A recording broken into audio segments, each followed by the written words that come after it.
la santé des sabots de nos chevaux. C'est absolument captivant de réaliser à quel point de minuscules déséquilibres, de l'ordre de quelques millimètres, peuvent impacter la santé et les performances d'animaux aussi massifs. Notre objectif avec cette explication, c'est de rendre ces concepts biomécaniques complexes totalement clairs, visuels et accessibles à tous. Alors posons tout de suite les bases de cette architecture naturelle remarquable. On se pose souvent cette question fondamentale. Comment c'est possible qu'une si petite surface de contact puisse supporter en toute sécurité la masse imposante d'un cheval, surtout quand il est en plein effort sportif? Eh bien, l'explication se trouve dans une zone très spécifique. C'est le bord distal de la paroi du sabot, c'est-à-dire son extrémité inférieure qui touche directement le sol, qui fait tout le travail. Cette structure se doit d'être absolument parfaite. Si elle ne l'est pas, la mécanique s'effondre avec des conséquences souvent désastreuses. Prenons un cas concret. Il y a un problème critique évident ici. Ce sabot est en très mauvaise santé et le ferrage est largement en retard.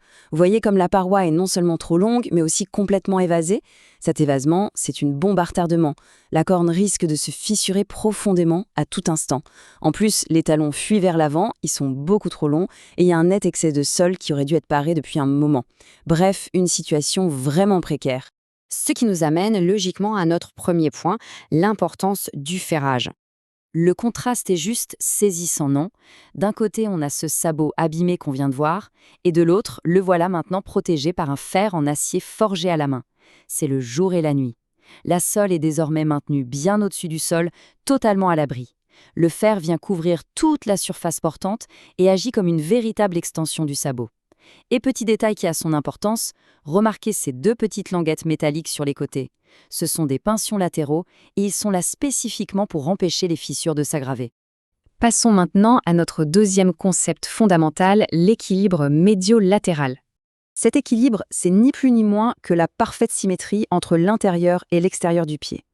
La règle d'or est simple. De face, on devrait pouvoir tracer une ligne droite imaginaire qui descend au centre de l'os du canon, qui coupe l'articulation du boulet exactement en deux et qui divise la paroi du sabot en deux parts égales.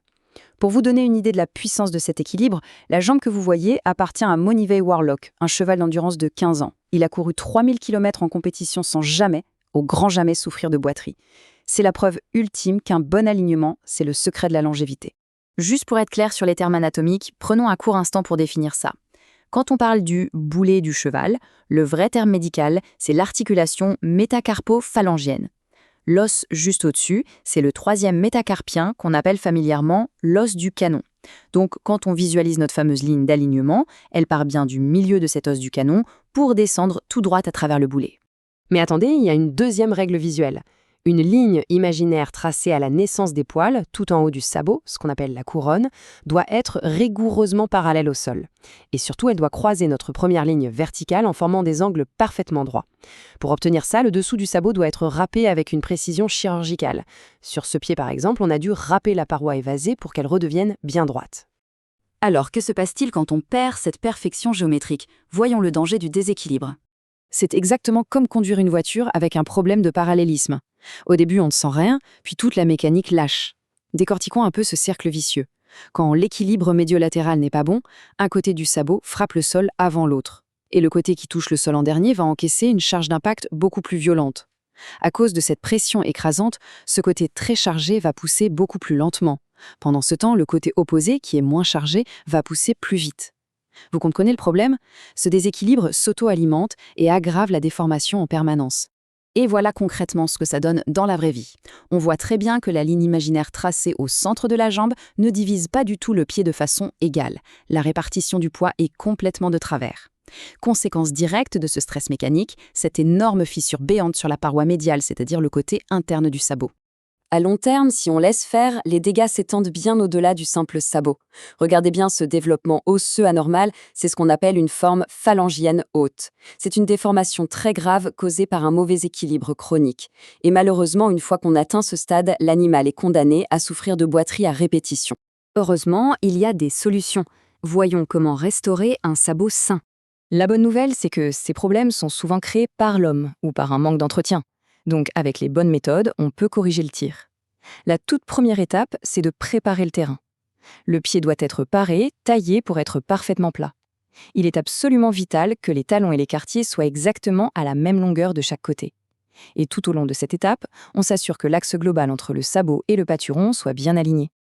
Ensuite, on applique une méthode en 3 étapes bien précises pour forcer la nature à reprendre ses droits face à un pied asymétrique. 1. On raccourcit la paroi médiale qui est devenue trop longue. 2. On râpe sans pitié tous les évasements de la corne. Et 3. Lors du ferrage, on va délibérément plesser le fer pour qu'il déborde largement du côté latéral. Et cette troisième étape, elle est vraiment ingénieuse. Regardez comment le fer a été posé. La branche extérieure du fer dépasse largement de la paroi actuelle du sabot. En fait, le maréchal ferrant ne place pas le fer là où se trouve la corne abîmée, mais là où le sabot devrait idéalement être. C'est une correction mécanique active qui va encourager le pied à retrouver un angle naturel avec le temps. Pour résumer tout ça, la mécanique d'un cheval repose vraiment sur l'observation de sa géométrie. En repérant les minuscules déséquilibres et en intervenant avant que le cercle vicieux ne s'installe, on évite des dommages irréversibles. Abonnez-vous pour plus de vidéos simples et éducatives.